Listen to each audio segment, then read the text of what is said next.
talk about mom guilt. Have you ever had the dashboard warning light come on in your car? Maybe something like the check engine light. Imagine driving for weeks with that light on. Every day you glance at it and think, yep, it's still there, light's still on.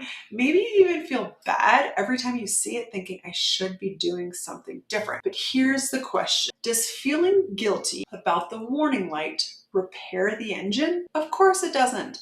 The light is not the solution. It's simply information. And I think many of us treat guilt exactly the same way. Most moms listening to this right now are not carrying guilt because they're weak. You're carrying guilt because you care. Maybe you think, if I still feel guilty, I must be trying. Some moms even believe that good moms feel guilty. The more guilt you feel, the more you love your child. If I stop feeling guilty, I'll become selfish. If I forgive myself, heaven forbid, I'll stop growing. So guilt starts to feel responsible, almost noble. It becomes proof that you're taking parenting seriously. But here's the problem. Guilt is not growth. It is simply information.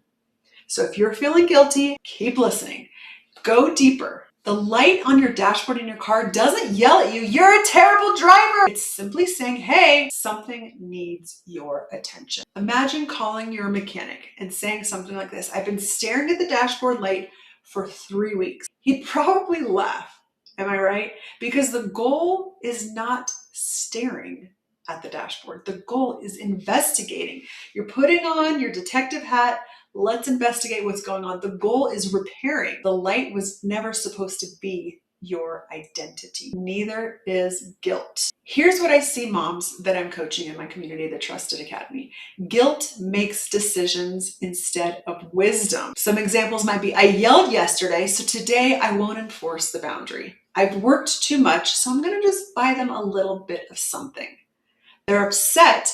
I better fix it. If you're uncomfortable with their emotions, that's the fix it mom. Maybe you thought, I missed the game, I'm just going to let this one slide. Do you notice something? Those are not asking what's actually best. They're asking, how do I stop feeling guilty?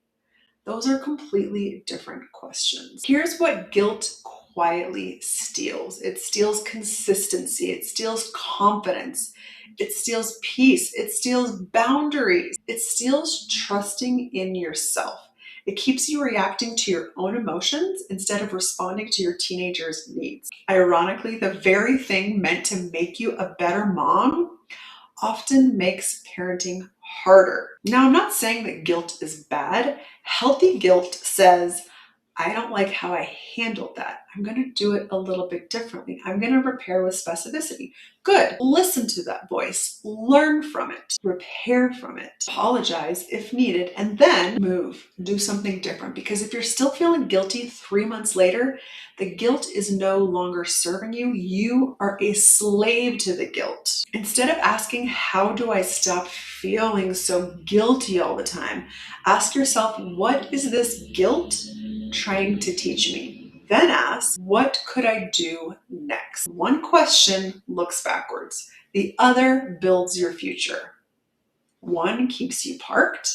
The other gets the car moving again. Here's something I wish someone had told me years ago. Guilt is just like that dashboard light. It's not the mechanic. It is not the repair. It is not the engine.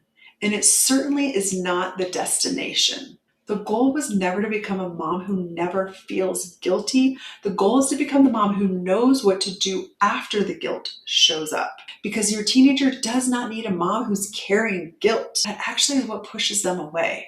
They need a mom who's growing. Many moms think that they're choosing between guilt or not caring. Those are not the only options. The real choice is between guilt, I can't believe I did that, and responsibility, I didn't like that, here's what I'm going to do differently. One keeps you looking backward. One moves you and the relationship with your teenager forward. My whole goal is to help you see yourself and your teenager and the relationship completely different than anything you've ever experienced before.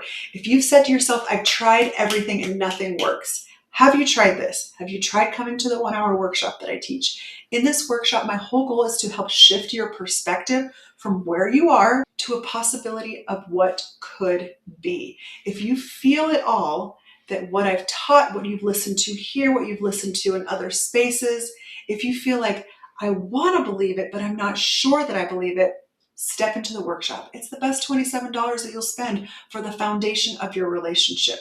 Investing in yourself, investing your time, investing your money. This is where you see that exponential growth. If you want to see acceleration, if you're tired of sitting where you're sitting and ready for something completely different, if this check engine light situation is on, you see it, you feel it, you're in pain, you don't know what to do differently, come to the workshop. This is where I help you see. It's all about a different lens. See if I can do this better. It's all about seeing yourself differently. If you're sitting in this place of, I'm a bad mom, I feel so guilty, I keep messing up, I keep trying, I'm trying not to react, I do it anyway, I'm trying not to yell, I'm doing it anyway. If you're feeling and sitting in that guilt, it is a warning light. It is a sign to say, do something different. Imagine me as the mechanic. I am here to help guide you, to coach you to a new space. I'm here to help you turn off that check engine light so that you can drive without the pain. If this hit your heart, come to the workshop. I'm going to link it below, lab.kristenduke.com, so that you can see what you can do differently. You don't have to sit in this pain. You don't have to sit in this guilt. Guilt says do something. It starts to spiral into shame. It starts to tell you, it's whispering to your brain, you can't get out of this. This is just always how it's going to be. It's too late. Quiet that noise. Bring your car and the check engine light to the workshop. You will see differently by the end and understand what to do next. I'll see you at the workshop.